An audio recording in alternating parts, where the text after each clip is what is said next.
Good afternoon and welcome to this session in which we will take a deeper look into the Central Asian region.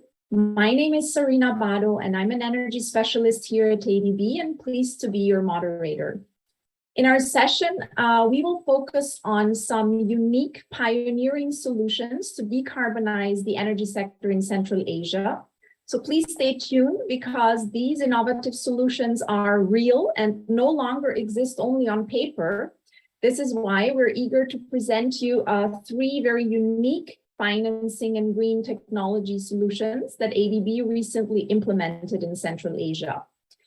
We have the forerunners with us today who have developed these projects and who will take some time to present these to you. Before we start, I would also like to invite all our viewers to actively use the Q&A function.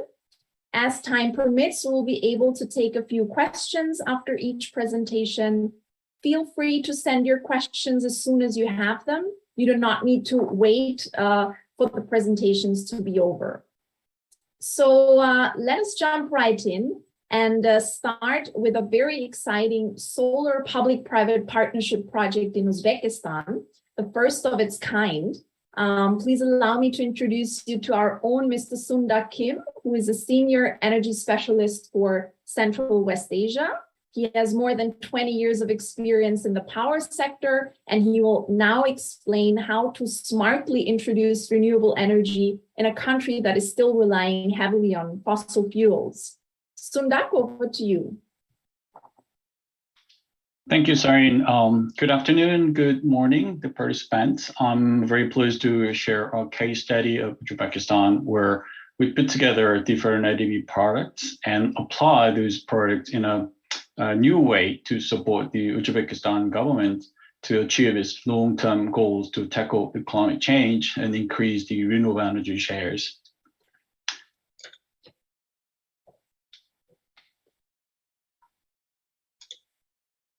Just briefly on the background of the products, Uzbekistan power sector is characterized by a few points, which may also be the common sector challenges in many of our developing member countries.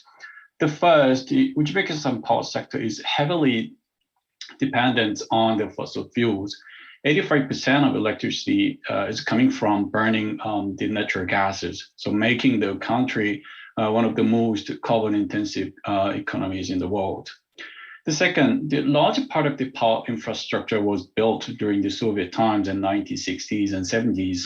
Obviously, it is old and outdated, and it is quite imperative for the government to modernize the critical power infrastructure and meet the rapidly growing power demand. According to the government, more than 40 billion of investment will be required for the next 10 years to modernize the infrastructure. But obviously, this cannot be done solely by the government without mobilizing the private sector investment. With this dire need, the government took a very bold actions in three aspects. The first, the government started the reforming and liberalization of the power sector, and eventually to attract the private sector participation. The former monopoly company, Uzbek Energy, was unbundled. The competition was introduced in the power sector. Laws and regulatory framework to support the private sector investment was also refined. The second, the government also adopted its long-term power development plan to increase the renewable energy portion up to 25% by year 2030. Under this, the comprehensive roadmap, the government started inviting private sectors in developing a renewable energy project. Uzbekistan last year also made a full pledge to the Paris Agreement. So ADB has been the partner throughout this process by providing various assistance and one-stop shop solutions to tackle challenges. I will tell you more about this in the following slides.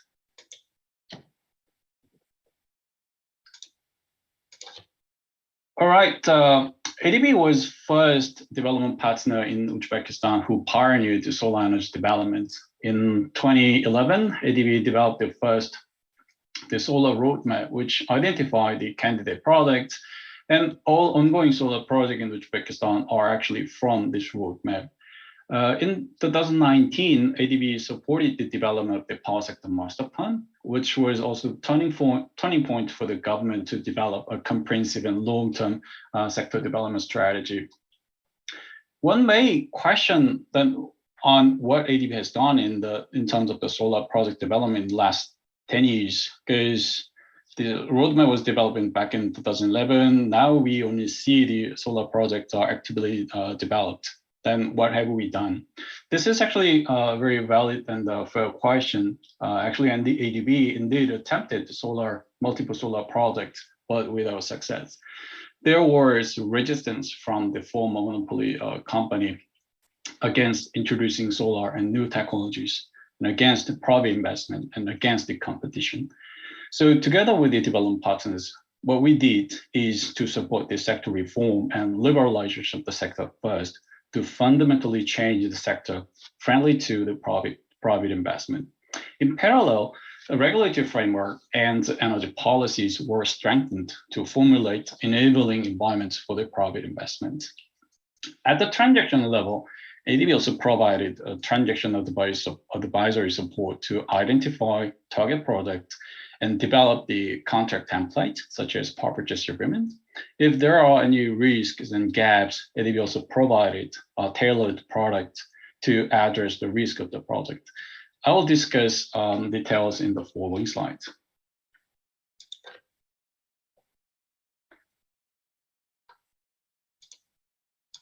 ADB was mandated by the government of Uzbekistan to provide a transaction advisory service for 1 gigawatt solar PPP, public-private partnership program. The Sharabat was the first project in this program. During the preparation of the project, the initial plant size was designed around 200 megawatts, but we learned that project size was actually large enough to accommodate more and bigger plant size. So we decided to put a minimum capacity requirement only, so that the bidders can optimize their project design. So the project provides a 25-year take-or-pay power purchase agreement, which is sort of a common standard in the market, in the industry. And the government also provided necessary support through the investment program and land lease agreement. The certain privileges and investment protection mechanisms were also introduced in this document. The project will be based on the build, own, operate, or build, own, operate, and transfer basis.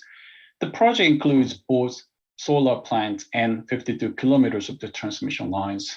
The bidders were also required to build and transfer the transmission line, and the cost of such investment would be recovered from the tariff also. This was also a very unique feature of the product, actually the first of its kind in Uzbekistan, because we normally see the awkward situation where the project does not have a transmission line to export power when they completed solar power plant. So we try to avoid this kind of a risk of the project. So the winning bidder was selected based on the lowest combined tariff of the solar components and the transmission line. This slide shows the location of the project. The project is located in the southern part of the Uzbekistan, where, as you can see, the solar irradiation is actually maximum in Uzbekistan. So due to this abundance of the resources of the solar, the many solar projects are under development and actually in that region. So, okay, now the issues and the challenges we face in the project, similar to other power projects, the solar project is anchored on the 25-year long-term power purchase agreement. But accordingly, the long-term credibility of the state off-taker would be very crucial in the success of the project for the 25 years. But however, the state off-taker joint stock company NEGU, National Electric Grid of Uzbekistan, was only established in 2019 as a result of the unbundling of the sector. And accordingly, its financial performance has been quite weak. and it does not have any previous experience of being an off-taker of the solar product. So off-taker risk is regarded quite high in this project. So the credit enhancement is needed for the joint stock company Negu to make the project more bankable. For this, the guaranteed letter of credit was introduced to support the payment obligations under the power purchase agreement, and ADB's partial credit guarantee was provided to cover the letter of credit as another layer of the credit enhancement. I'll tell you about the mechanisms of the credit enhancement and the product, but this should be read together with the diagrams in the following slide. So I will share the following slides and discuss more using these slides. Yes, under the normal arrangement, the project company signed a power purchase agreement with the Negu. So in the normal situation, Negu is obligated to pay to the power purchase to the project company. If Negu pays well, then everybody will be happy. But there could be the cases where Negu defaults the payment to the project company. In such case, Negu has, there is the letter of credit issues in bank where the project company can withdraw such amounts from this LC. In such a case, under the reimbursement and credit agreement, Negu can simply replenish that amount. Then everybody will be happy and the project will go on. But in case Negu fails to pay back to LC issuing bank, then that's going to be the start of the all disaster. So luckily, we have the Uzbekistan government who backs up the Negu. They have an investment agreement. So in case Negu defaults, the Uzbekistan government, on behalf of the Negu, pays to the LC issuing bank. So which is also the end of story, and things will go back to normal. But there could be also a case where both Negu and the government of Uzbekistan fails to replenish the LC amount. Then that's the time the ADB comes into play and replenish or pay the same amount under the partial credit guarantee. So this actually provides another multiple layers of the backups so that the payment to the project company is really ensured. The ADB will later request the amount from the government under this the counter guarantee by the project by the government of Uzbekistan. This is the working mechanism of this the partial credit guarantee. Okay, then what kind of benefits this product can really bring to the product? There could be three aspects to this. From the lender's perspective, ADB's payment guarantee ensures the cash flow to the product and eventually to the debt service to the lenders. So lenders will feel more comfortable with this kind of the credit enhancement provided by the AAA bank, Asian Development Bank. So in turn, the lenders can provide the financing at a lower cost than other products. From the bidders, eventually the project sponsors, ADB partial credit guarantee actually lowers the off-taker risk and guarantees also lowers the overall project cost. Lastly, for the government and consumers' point of view, I mean, ADB guarantees lowers overall cost, which will be translated into the lower tariff. So the government of Uzbekistan and eventually the consumers will benefit from the lowered electricity tariff from this.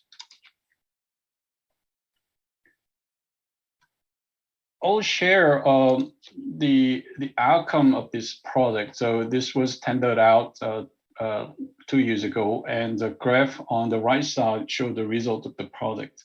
So we had the 54 companies who were shortlisted out of 100 something the EOI's expression of interest. and 4 companies survived until the last stage. These were the Mazda, Zinco, Aqua, and Total.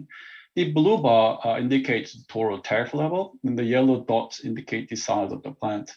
As explained earlier, bidders were incentivized to offer optimal project design, and all bidders actually offer larger CapEx than we initially planned.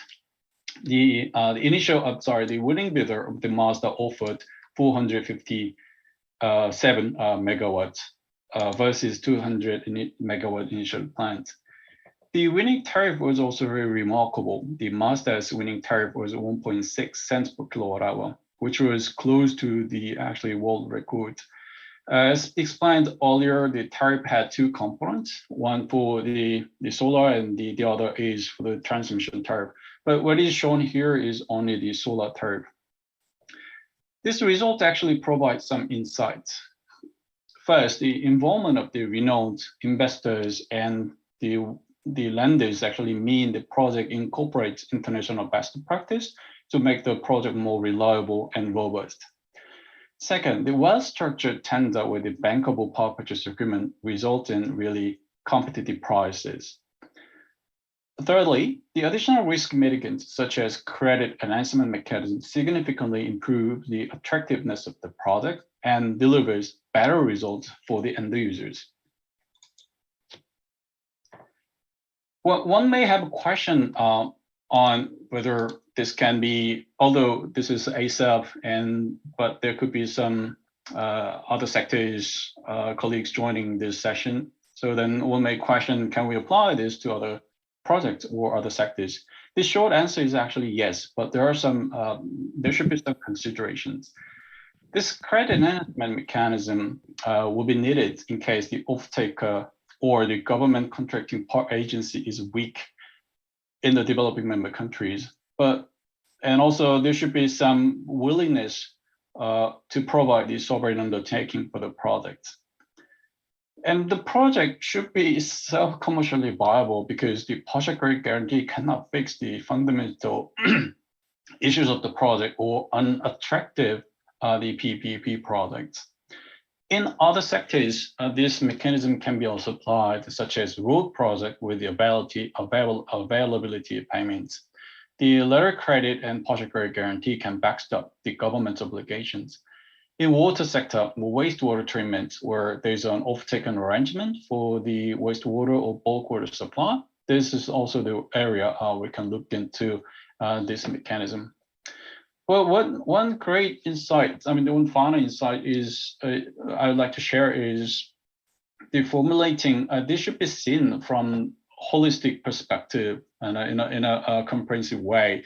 So formulating, enabling regulatory framework and addressing the fundamental underlying the overtaking risk needs to be carefully addressed in order to fly this kind of mechanism and make the project successful. This is the end of my slides, and I'm happy to discuss further. Over to you, Sharon. Thank you so much, Sundak, for taking us on this journey and sharing especially the financing arrangements that made this project possible. We have some interest from the audience on your project, and maybe we can take 1-2 questions if you could just briefly respond. First question relates to the reform part that you mentioned. I'll try to adequately rephrase the question. So you said that the project could not start immediately. First, actually, the energy sector had to be prepared. It had to be come more ready. It had to be reformed. Can you outline what were the major make or break points in this reform that had to be absolutely in place for the solar project to be even started to develop? Yes, sorry, that's a very good question. So the Uzbekistan started its reform process in 2019, where the target of the overall aim of the reform was to introduce the private sector investment eventually. So in order for the government to do that, there was only a monopoly utility, Uzbek Energo, who like monopolized the whole sector, who are actually against anything. I mean, they were against anything. So they don't want to change anything. They just wanted to stick to all rules and regulations. So what they really wanted to really open the sector to the private investments, and there should be the underlying, I mean, the supporting regulatory frameworks and laws and regulation that enables such a mechanism. So what we did first, it was to amend the electricity law and the overall sector design so that the the competitions are allowed in the sector. So the overall sector reform was designed in a way to open the market to the private investors. And what we did first was to change the regulations and regulatory framework. But I really appreciate the government's strong initiative and drives on this. Otherwise, this reform process could have been just lost or derailed during the process. But the government has really strong ownership for the overall reform, and that really contribute to the successful reforming of the sector and introduction of the private investment in the sector. But this is not the only thing, but the reform is still ongoing and in process. There are a lot to be done because Uzbekistan just took a very initial step to the reform, and we will have to wait and see how this reform will be implemented, and particularly whether the national state off-taker can pay the tariffs and revenues to the private investors. So this is a great homework to we had, and we will monitor.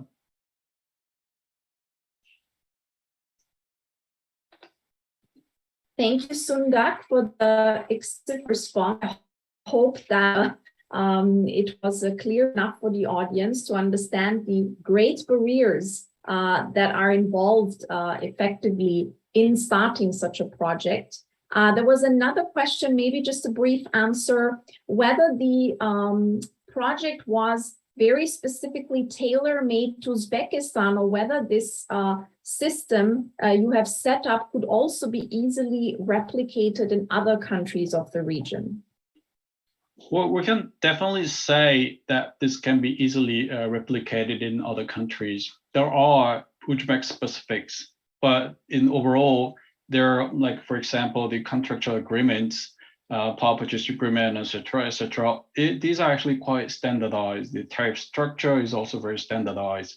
So the things, the specifics such as the country regulations or the supporting laws and regulations again, but these will need to be tailored, specifically looked at.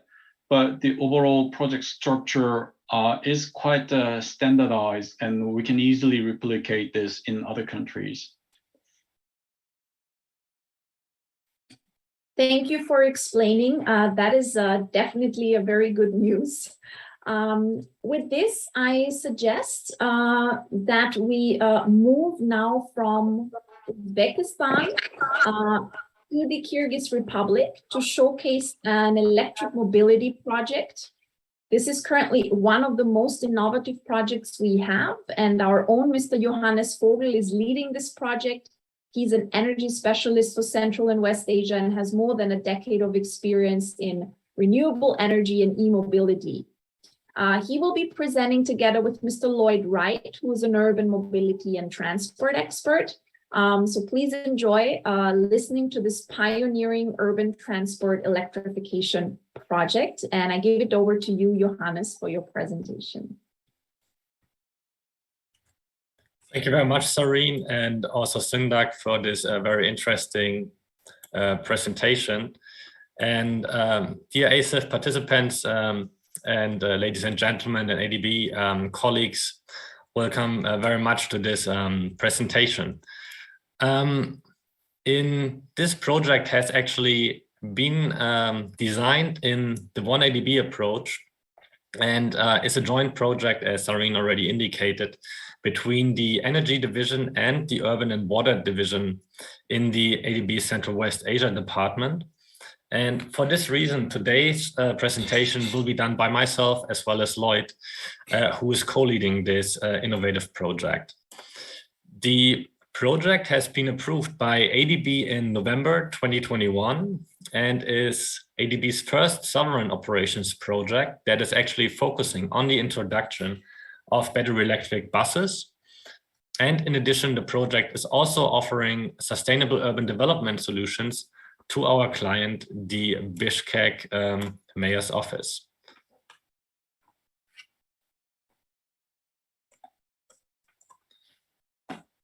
So the project is actually addressing 4 major development challenges in the city of Bishkek. And these challenges have actually exacerbated over the past years. While these issues are actually specific for the city of Bishkek, they are co-occurring in many cities across Central Asia, but also in Asia as a whole in a similar fashion, which makes the project an ideal blueprint for a similar initiative in different cities and regions in Asia. As some of you may know, the public transport in Bishkek is dominated by outdated and polluting minibuses. And over the past 30 years, minibuses have increasingly crowded out publicly operated large buses. And to give you an understanding of the dynamics, today in Bishkek, there are a total of over 4,000 privately operated minibuses working, compared to only around 300 publicly operated large buses, which typically have a length of 12 meters. For the city, this has resulted in increasing air pollution, and today Bishkek is being ranked as one of the world's most polluted cities, with the transport sector accounting for about 75% of air pollution, depending on the time of year, of course. Moreover, the increase in privately operated minibuses has led to increased traffic congestion, which again is amplifying the air pollution problem in the city. And it has also led to a decreased public transport quality and suboptimal coordination and management of the citywide bus operations. And to tackle these challenges, the project team has designed a project that modernizes and improves the city public transport sector through 4 major components. And with this in mind, we would like to provide you a brief overview on these 4 mentioned project components. Under component 1, ADB will introduce 120 state-of-the-art battery electric buses, which will replace 95 diesel and 25 outdated trolley buses. And in addition, this component will also cover the relevant fast and slow charging infrastructure, which will consist out of 50 100 kilowatt and 35 300 kilowatt chargers. It will also include a 3-year maintenance plan and relevant spare parts for the buses. It also covers the relevant power substation upgrades and the electrical works and the necessary tow vehicles. As part of the second component, 2 trolleybus depots will be upgraded. And this will include the construction of weather-protected e-bus parking facilities, which will protect the buses and the charging infrastructure. It will also include the upgrade of professional repair and maintenance areas and the improvement of the pavement in both trolleybus depots. As the third component, the pilot corridor is mainly done together with the soft component of the project by our colleagues from the Urban and Water Division. I would like to shortly hand over to my colleague Lloyd Wright to elaborate on those 2 components. Lloyd, over to you. Thank you, Johannes. Clearly, if the only thing this project accomplished was procuring new electric buses, that would be a gain for the city. but certainly at the same time, from a customer perspective, their daily commute would not look that different. And if you think about it, what our commuters, what our customers really care about is that the system is affordable, that it's fast, it's frequent, it's reliable, and it's safe. And this third component is really trying to address that aspect, which also, by the way, sort of dovetails with the financial aspects in reducing the overall cost of the system, either by encouraging more customers to increase revenues or by making the system itself more efficient to operate. So this includes features such as weather-protected stations, ensuring that the intersections work more quickly through the signalization system. For a 1.5 kilometer stretch, we're providing a demonstration corridor also of a dedicated busway, which has big impacts on ensuring that the system operates quite quickly. And also in terms of features such as street furniture, better footpaths, cycleways, all of this also ensures that the customers can get to the bus system much easier. Next slide, Johannes.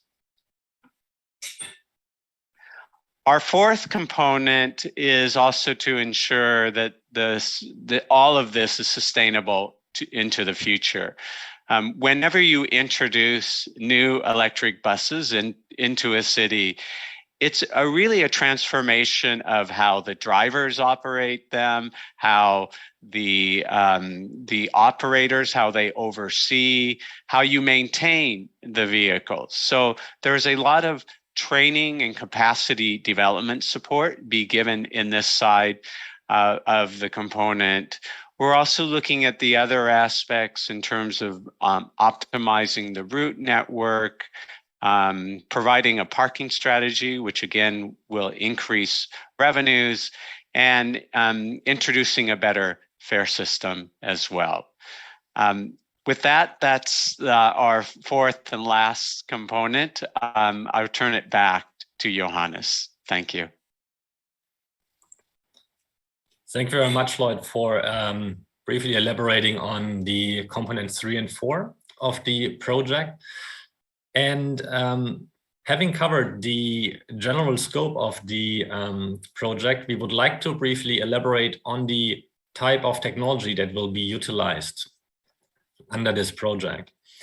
And the battery electric buses procured under this project will be equipped with fast charge capable battery packs with a capacity of up to 350 kilowatt hours, which enables them in general to have a range on one charge of around 250 kilometer, depending on whether heating and air conditioning has to be used. The range can increase, obviously.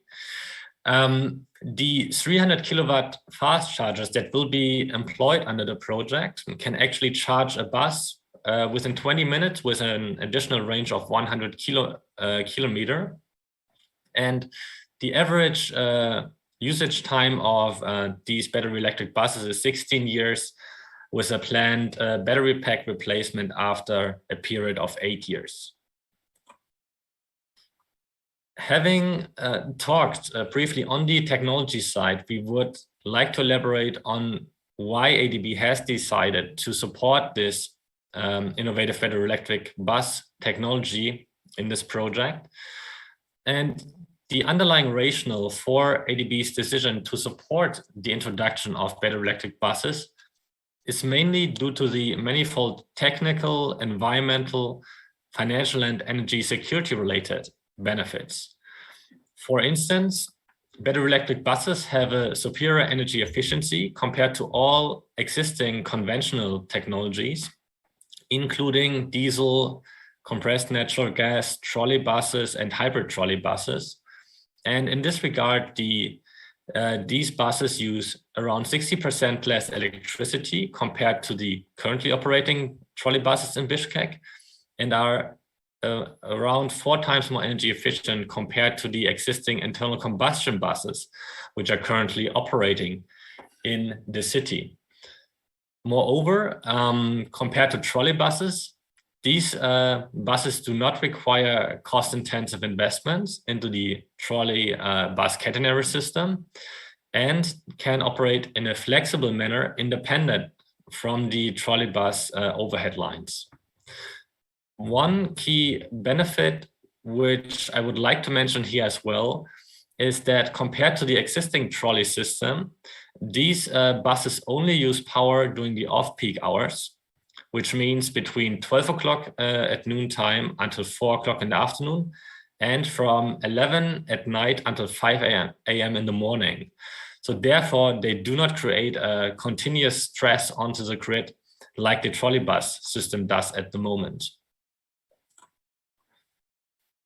Besides the mentioned technical benefits, the important or a very important point to make is the energy security, which should not be forgotten and which is a strong argument for the project.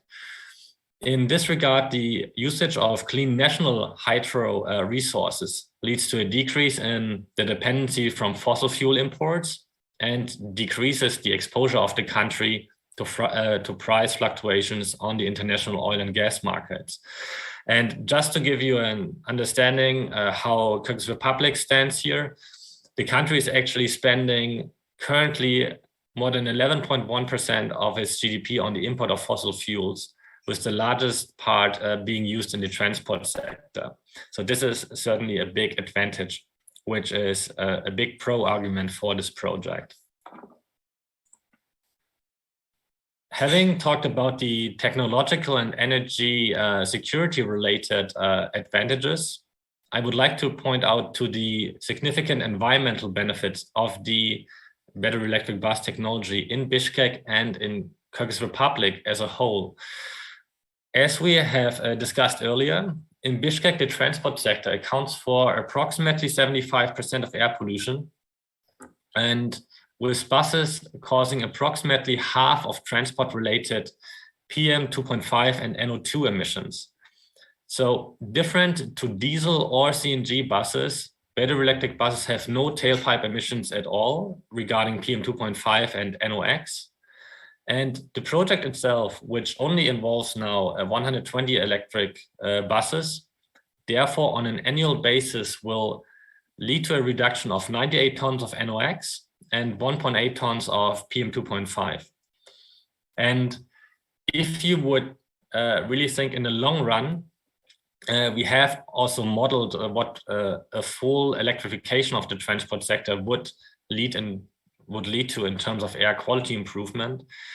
And currently, in terms of PM 2.5, Bishkek is continuously the whole year over WHO air quality thresholds when it comes to PM 2.5. And the full electrification of the public transport sector would enable the city to meet these WHO thresholds for 6 out of 12 months in the year.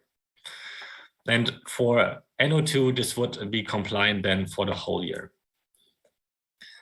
So having covered the improved air quality, it's also important to take into account what is the impact on the climate mitigation front.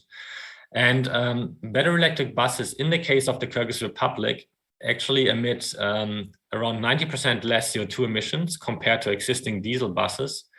And this is reflected in this diagram, what we're seeing here on the screen. Due to the fact that the Kyrgyz Republic is producing around 91% of its electricity through hydropower, the country has one of the lowest grid emission factors in the region, which from a climate perspective predestines the country to promote electric vehicles. So as a brief reminder, many of you know already, the grid emission factor is basically measuring how much CO2 a country is emitting for each kilowatt hour produced. And as a general rule, what you can see here, electric vehicles will result in considerable GHG reductions as long as the grid emission factor is below the threshold of 0.8 kilogram of CO2 emissions per kilowatt hours.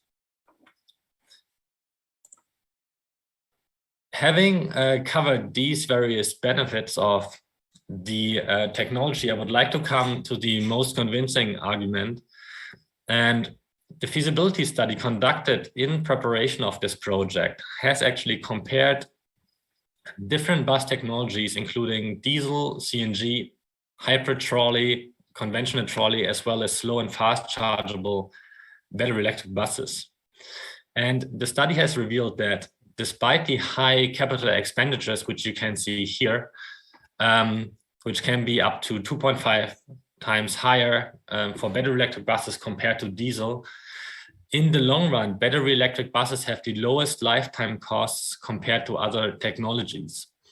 And this is due to the extremely low operational expenditures, particularly the low fuel costs and the lower operation maintenance costs, which over their total lifetime result in lower total cost of ownership in US dollar paid per kilometer driven.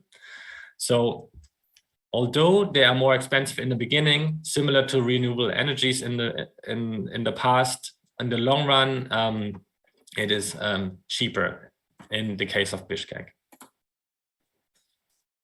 Here, we would like to give you a very brief overview over the project financing to enable the government to accept this project. We, as a project team, have done our best to provide attractive financing conditions. And through the financing of 25 million with the Asian Development Fund and co-financing from the High Level Technology Fund, the grant share is actually slightly over 50% from the side of ADB. The remainder of the project is going to be covered by concessional lending and the government contribution, which is only reflecting taxes and duties under the project. So towards the end of our presentation, we would like to emphasize that the project is closely aligned with ADB Energy Policy 2021 and ADB Strategy 2030.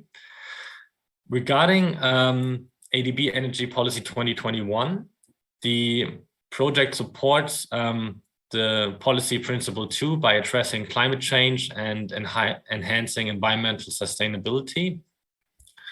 Moreover, the project supports the transfer of innovative technologies and also supports in increasing the share of electricity in the total final energy consumption by connecting the power sector with the transport sector, and in this regard, supporting sector coupling in the long run. Regarding ADB Strategy 2030, the project is supporting 4 out of 7 operational priorities by tackling climate change, making cities more livable, strengthening the governance and institutional capacity, and by accelerating progress in gender equality. And on this last point, on gender equality, the project team is very proud that, in fact, we could reflect many aspects to promote gender equality and to reflect the special needs of women in the scope of the project. And as a result, the project is categorized as effective gender mainstreaming. And some of the most notable gender components, of which I would like to mention a few here, is that there will be designated bus seats for women. There will also be security features such as panic buttons and onboard CCTV cameras, an information campaign against violence against women in the bus stops and the buses themselves. And there will also be specialized training for the bus drivers on conduct in case of violence, sexual harassment, or crimes against women. And last but not least, we have also included a quota for female bus drivers and bus technicians for this innovative technology. So to finalize this presentation, the project is basically envisaged to serve as a blueprint for similar projects throughout the region. For the year 2025, actually a second phase of a similar size is already planned for the city of Bishkek. And here, for this project, we're not only considering the introduction of 12-meter buses, which is currently being done in this first step of the project, but we are also looking into the replacement of minibuses in order to have a long-term transition also in the minibus sector in the city.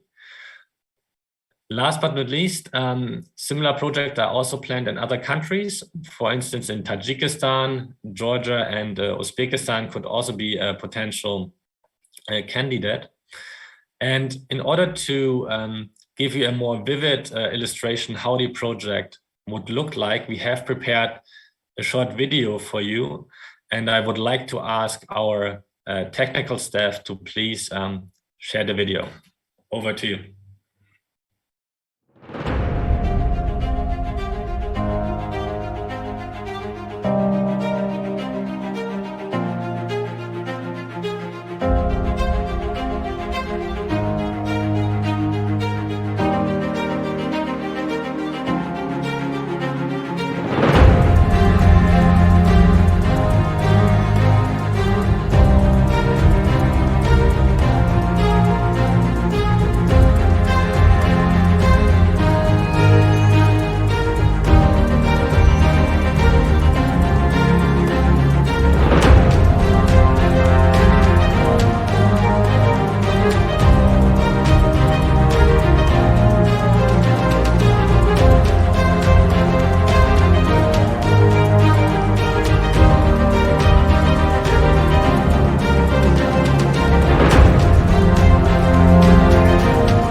With this, I would like to thank you for your attention. We hope you have enjoyed this presentation and this video. And please feel free to address any kinds of questions to me. Sarine, over to you.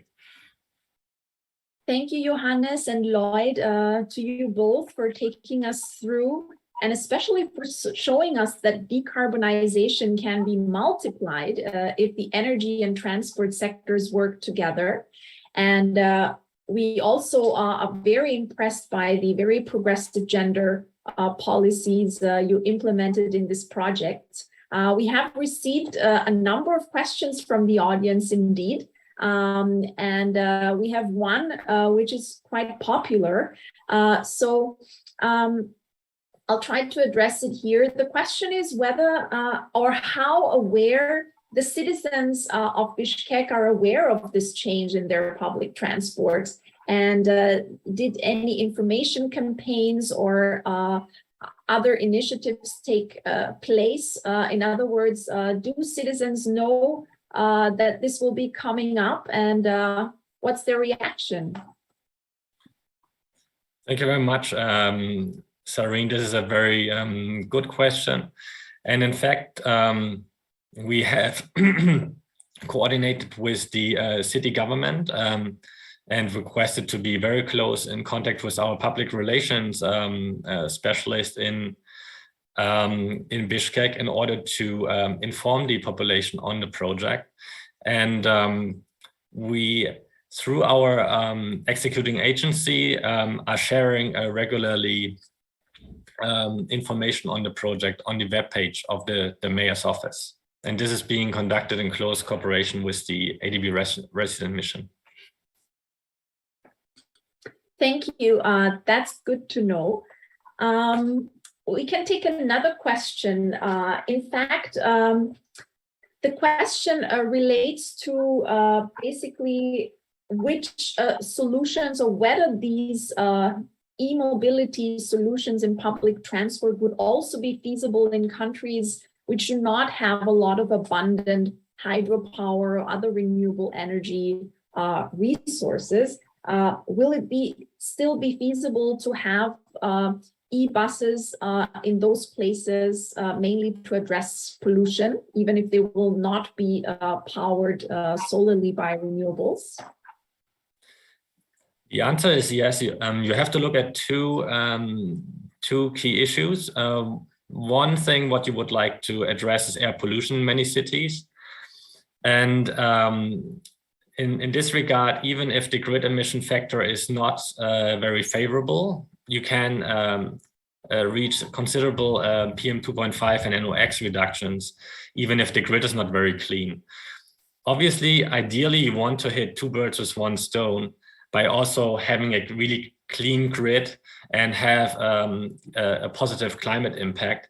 But later on, if you like to download this presentation, you can have a look at the slide where we are comparing different countries with the grid emission factor. And you can see that most of them are below the threshold of 0.8 kilogram of CO2 emissions per kilowatt hour. So the answer is yes, you can basically do this in other countries which are not, which don't have such a clean grid. But obviously, we are starting or try to push first the countries where you have those co-benefits, but at the same time, other countries can do the same. Yeah. Thank you. That's very encouraging, and hopefully it will be implemented all across the region. Maybe one last question. There is a question about what about the existing cars? Are there any plans, or is there any appetite to also, not only tackle public transportation, but also individual cars? What we are considering is that we're gonna produce a long-term strategy for the country, how to electrify the transport sector. What you have to keep in mind, though, is that currently the capital expenditures for passenger vehicles are way higher compared to internal combustion vehicles. And we are talking about a category A country where the income is not that high. To give you a rule of thumb, it is expected by 2025 that there will be price parity on the in the passenger car market between internal combustion engine vehicles and the EVs. But we are talking about new cars, and it is a smart strategy. I would think that countries like Kyrgyz Republic or developing countries are waiting until the prices are coming down for the vehicles even more. So, and there's a second-hand market coming up in order to meet the domestic demand. So from a timing perspective, it makes the most sense to first go into public transport and then move up to other vehicle types and more focus on, for instance, light commercial vehicles for deliveries, maybe street cleaning cars, maybe taxis, specifically the vehicles which have a high mileage, because there you have the highest impact on air quality improvement and greenhouse gas reductions. Yeah.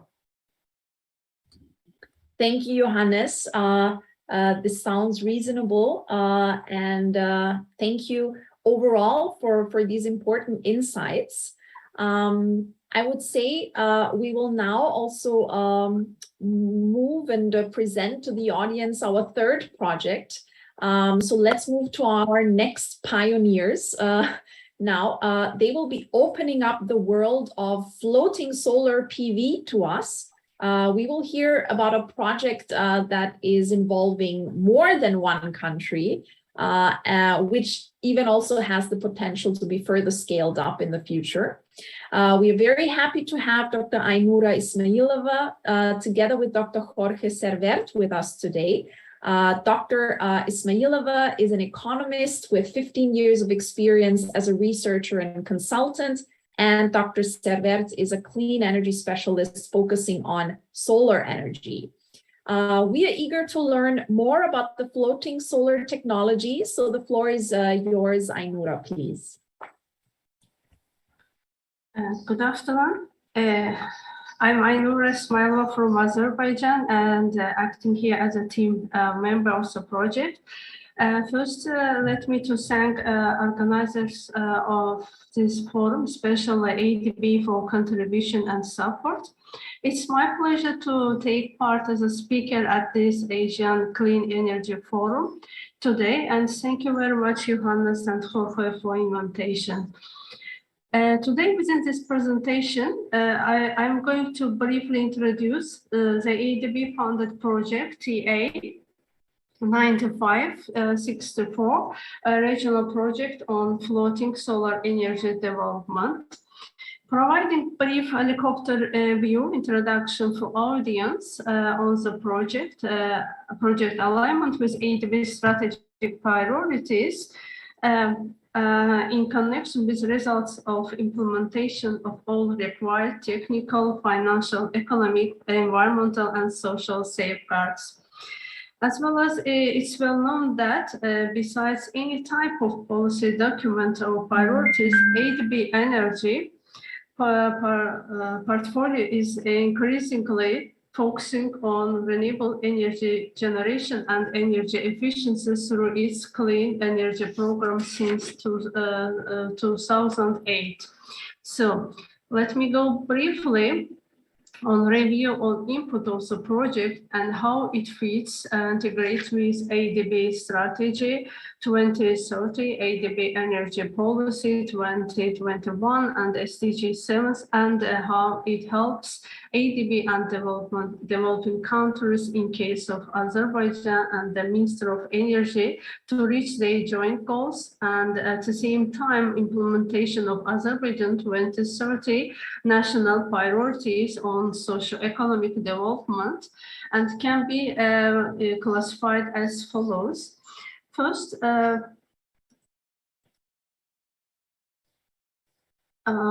due to its type being high technology pilot project, our project alignment with policy priorities by reaching its targets to increase the production of energy from various sources with help of floating solar PV technologies, improve energy security, reducing the amount of greenhouse gases emitted into the environment.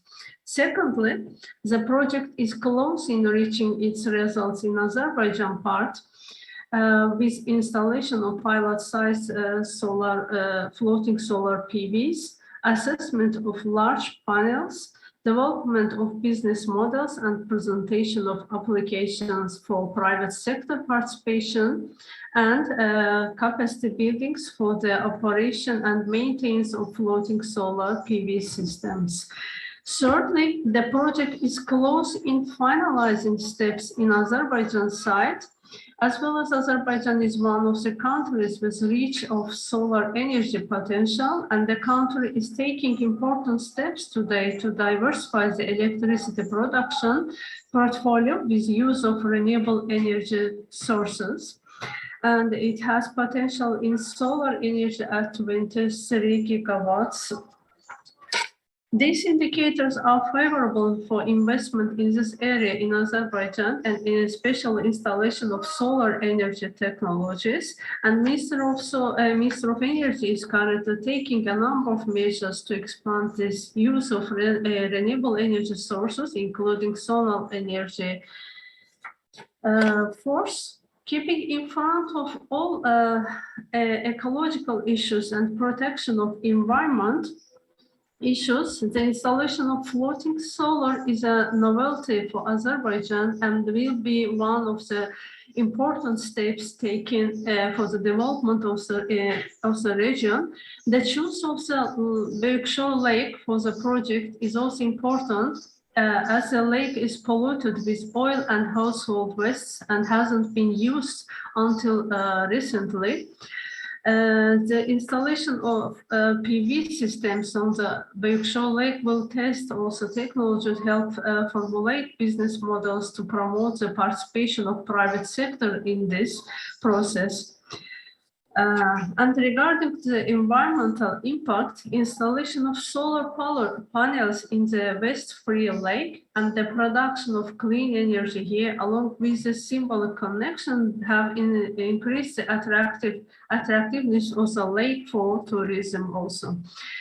The floating PV systems on the Berkshire Lake will not cause any significant adverse impact to the existing environment, as well as lake is state-owned and has been highly polluted since 1914s, as it was used as a dumping site for sewage and oil effluents.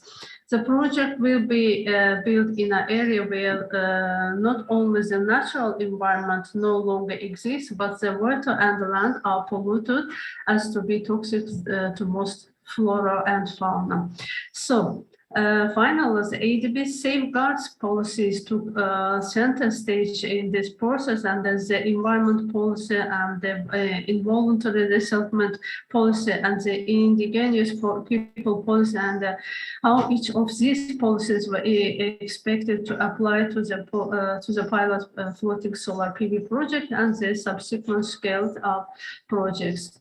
Implementation of each project will include public consultation and information, gender and social inclusion, and dispute resolution mechanisms too. Fifth, successfully finalizing the considering of the future perspectives of the project. Future development and expansion of the project already done, and several stages are under consideration. The project will not only end with installation of solar panels. The project will include training and formation of business models, which is important, and in upcoming future, presenting to the government active model of development of business models and the preparation of application for private sector participation. In this regard, in particular, FPVTA, the expert team will work to study the pricing implications for the country also. And now I would like to pass the floor to Jorge Servet, who is the team leader of the project. He is going to provide information on basics of the floating PVs and some more details of the project. Thank you. Thank you, Inura. Can you please click on so we can see the presentation on the presentation mode? Sure, yeah. I think it's up.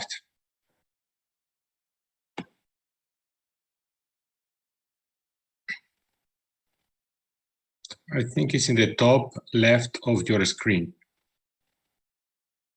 There, I think it's that, no? Of an insert.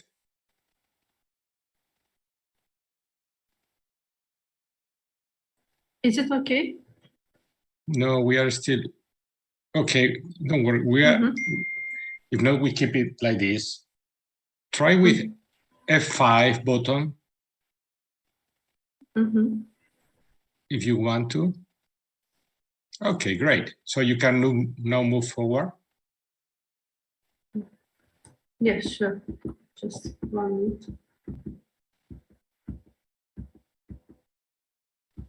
Thank you, Nura.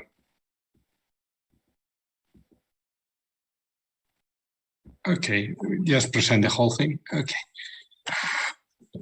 So thank you. Yes, I would like just to introduce to you this technology and how we are working with these three countries, Azerbaijan.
This business of doing floating PV instead of land-based, which is a well-known, proven technology.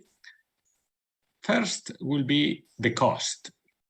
So on investment cost, both technologies are converging. Of course, at the moment, ground-based PV is cheaper than water or floating PV, but as the number of gigawatts installed increase, they are converging to a similar investment cost. Nevertheless, the cost of water surface can be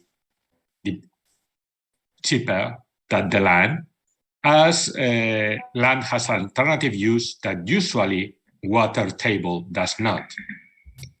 Of course, that is case specific, and in some cases, you will find out that water is useful for the community, and in that case, probably is not worth going to floating PV. The other important issue is that floating PV reduces evaporation rate. So in areas where you have high solar irradiation and wind, usually you have a high evaporation rate. And of course, you will reduce that by covering the water. Of course, as you will have less solar irradiation into the water, you will reduce the need for water maintenance. And that is relevant if you are using this water for irrigation, for human use, etc. Or you have water which has a high growth of algae. It has, well, that depends on the person that is thinking on this. But in general, we can say it has lower visual impact. And on the energy yield, even though it's site-specific, as these modules are cooled by the water that is underneath them, in hot areas, we find that they have a higher energy yield.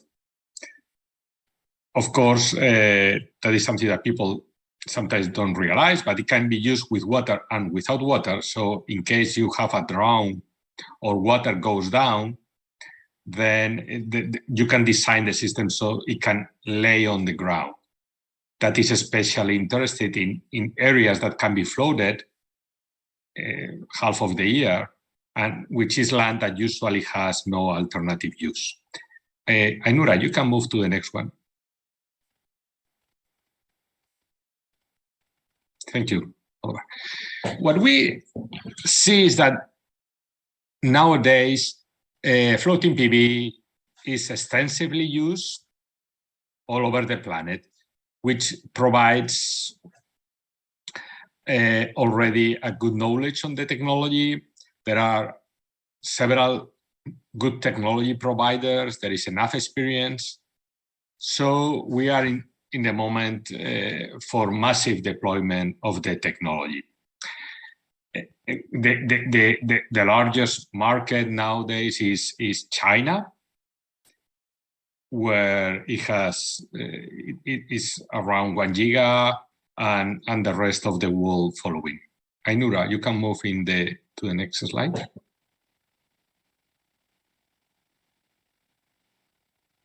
Okay, so the basic figures.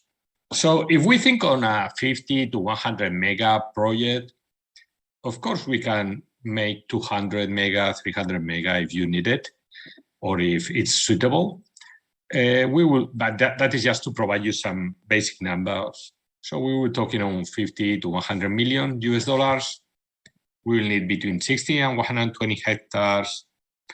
Useful life of this piece of equipment can be 25 to 30 years. So suitable for a PPA of 25 years, and you will be getting around that energy yield.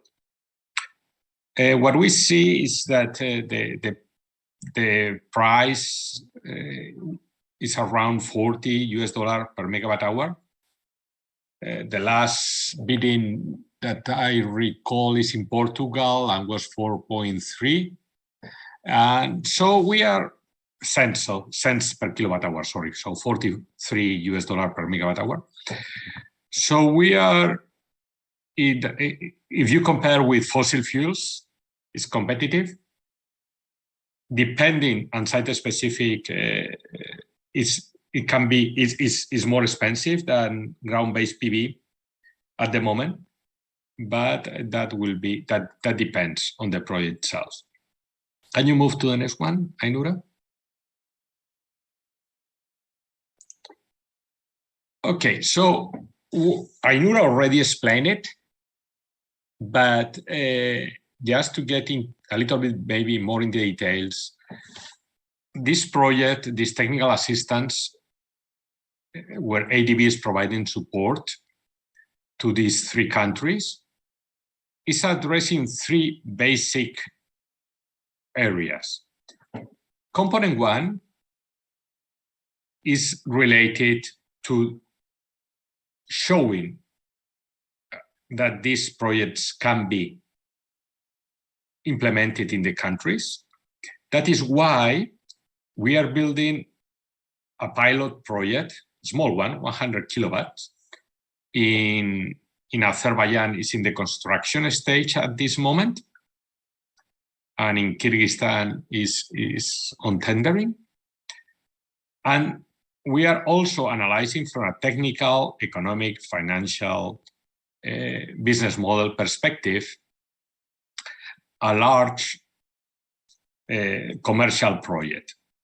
The goal at the end of the day is to set up the conditions so that in these countries in the future, floating PV can be a technology that with a role in the energy mix.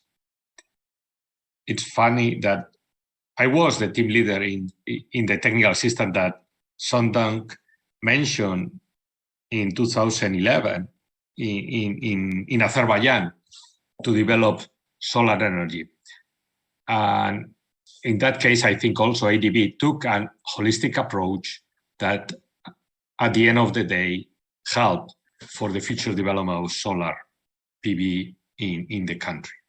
So I think now we are doing a little bit the same. We are working with the governments and with the utilities to prepare the way, to pave the way for future large floating PV projects. Finally, we are, of course, doing capacity building. We have provided training. we are doing now on-the-job training on the installation of this pilot project, and we will support the key stakeholders on getting to know better the technology and how to apply it. Can you move to the next one, Ainura? So, of course, this doesn't make sense if it doesn't it doesn't fit into what the country wants to do. And for instance, in Azerbaijan, we see how the government is committed to grow, to increase the amount of clean energy installed and to develop renewable energies. As Ainura has mentioned, Azerbaijan is a country where most of the generation is based on fossil fuels, and it is in the process on an energy transition. And within this energy transition, floating PV can play a role, as we will see. Ainura, can you move? Okay, just probably some of you have an idea on Azerbaijan, but just to make it general. Azerbaijan has around 10 million inhabitants and electricity generation over 25 terawatt hour.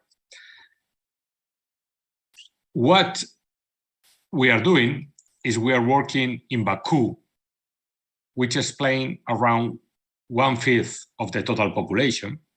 And Baku has, just to provide you a global idea, an incineration plant that generates around 1% of the total energy in Azerbaijan.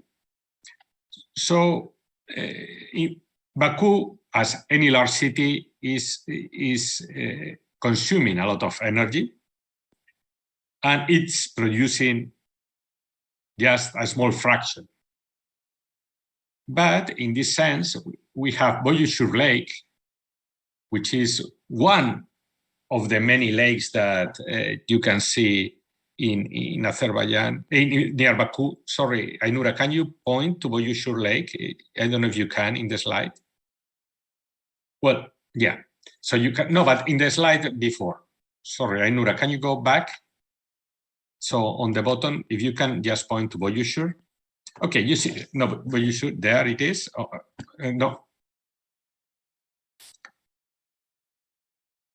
No, but leave the pointer over the lake, if you don't mind. Over Boyushur. I don't know if you can. If not, don't worry. It's in the middle. But you can see that there are other lakes nearby. Nearby. So Boyushur Lake has the potential to generate with floating PV around the same amount at the incineration plant that we have in Baku. But eventually, we could use the other lakes nearby. Can you move to the next slide? This is how the lake looks like. I think Ainura has already mentioned most of this, but what you can see, and that is also relevant, is on the picture on the bottom right, you can see the Olympic Stadium of the city. And this lake is within the city. So this is a perfect showcase for clean energy and renewable energy. And it provides a focal point. We will provide a focal point in the future for people who wants to know more on clean and renewable energy. It's in the city, is within the most populated area of Azerbaijan. Can you move to the next one? Now I'm going to discuss with you Kyrgyzstan and what we are aiming for. So in Kyrgyzstan, as you can see, this is a large country. It's basically a hilly country. And as you can see also, there are some some lakes in the country and reservoirs. Can you move to the next slide? So somehow is similar in population and in energy consumption, a little bit smaller than Azerbaijan. And the capital city, Bishkek, also, well, we have around the same ratio, a little bit less than in Azerbaijan in population.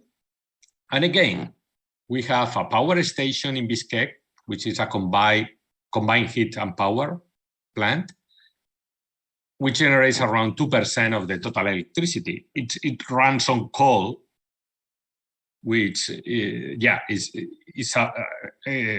Johannes has mentioned it. Bishkek has a pollution problem basically in winter. Well, that is one of the issues. So in Kyrgyzstan, we are approaching a little bit different. We are doing a pilot project in HPP5 that you can see there. Is a small hydropower plant to the northeast of Bishkek. And we are working with the government and with the utility on Toktogul Lake to develop a large-scale power plant. A large-scale power plant on the biggest hydropower plant in the country that generates around 30% of the total electricity. I think that has been mentioned before by Johannes, but a good thing in Kyrgyzstan is that most of the power is generated using hydropower. So it has a quite clean electricity matrix. The only one generating with coal is Bishkek power station. But Kyrgyzstan has a capacity problem, so they don't have enough installed capacity to be able to supply demand. So they need more to be installed in the country. And they have a cycle problem. They lack of water in winter to produce electricity, basically for heating in that part of the year. Ainura, can you move? So you can see there both the pilot project and the large-scale project. So the pilot project, you see the lake over there on the top is the small white spot. That is a 100. Sorry? Okay, so that is the white spot there. So that is the 100 kilowatt project. And on the bottom, you have what will be the large power plant that can be installed in Toktogul. This will be around, it can be 500 mega or as much as you wish in Toktogul. So what we are targeting is to profit from what floating PV provides us in comparison with land-based PV. We can be close to the consumption center. That will be, in this case, Bishkek and Baku.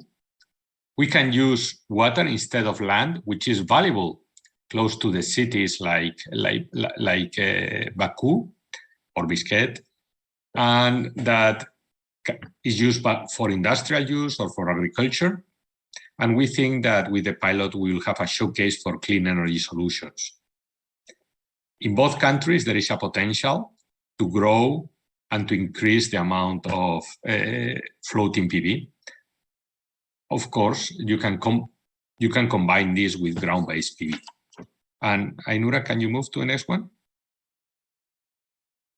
So that's all. Thank you. And if you want to, in the months to come, we will finish the pilot in Boyusur Lake, and you will be able, if you want to visit it and to see in Central Asia how this technology can be applied. Thank you for your attention.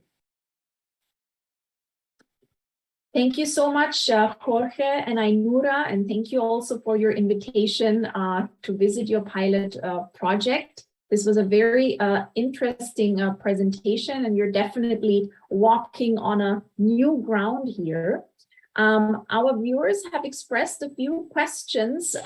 Maybe we will have time to take one of it at least, since we're approaching the end. There was a question about the suitability of water, whether some waters are more suitable than others. In other words, can you have floating PV in the ocean as well as in a lake, or what's the suitability, best suitability here? Any clues you can give us? Yeah, of course. Today, using floating PV in the ocean with waves and high currents is, we will say, on the demonstration stage in the world. So it has gone through research and development, and now it's in demonstration, but it's not a mature technology. On lakes, it's more mature, and of course, the cleaner the water, the better. Less wind you have, the better. Less waves you have, the better, and less fluctuations in the water level, the better. But in lakes, the technology is mature. For instance, the project I mentioned in Portugal is in a hydropower dam, and the water table is going up and down over 30 meters. So nowadays, yes, the technology is mature for lakes, and it's in the demonstration stage in ocean and seas. Well, there are some projects in Maldives, just to provide you an example, on the sea. Thank you. That's indeed very interesting and revealing. And I think we will have a lot more ASIP conferences with progress on how the floating solar is developing also in the not so calm waters. Maybe one more question regarding the importance of trainings and business models that you have pointed out. There was one question about whether the business model for floating solar is materially different from the one of land-based solar. In other words, are you getting into a totally different adventure with floating PV, or can we assume the similar parameters as with the land-based solar? Maybe a brief answer. Yeah, the answer is basically the same. The only key difference is the water. So on that, you introduce a different actor. Usually it's a water authority in the game, and you have to take into account, and probably for the community, they have different interests. But the basic business model will be almost the same. All right. Thank you so much. That's good to know. That probably makes it a bit less complicated and provides more opportunities to have floating solar in the past. Yeah, unfortunately, I think we're approaching the end of our session and we won't be able to take more questions. But please do reach out to us. We're happy to talk to you outside of the ASIP conference as well. We have received a few requests to contact some of the experts talking today. So please reach out. We will be able to respond to you also outside of this forum. Let me also thank all the speakers today. It was a very interesting session, and I would like to conclude basically with the good news that clean energy projects are picking up pace in Central Asia.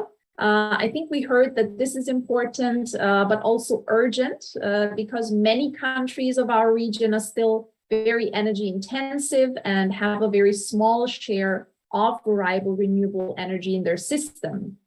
So hopefully the spirit, so let the spirit and the ideas discussed today hopefully become the new modus operandi in our region, starting from today.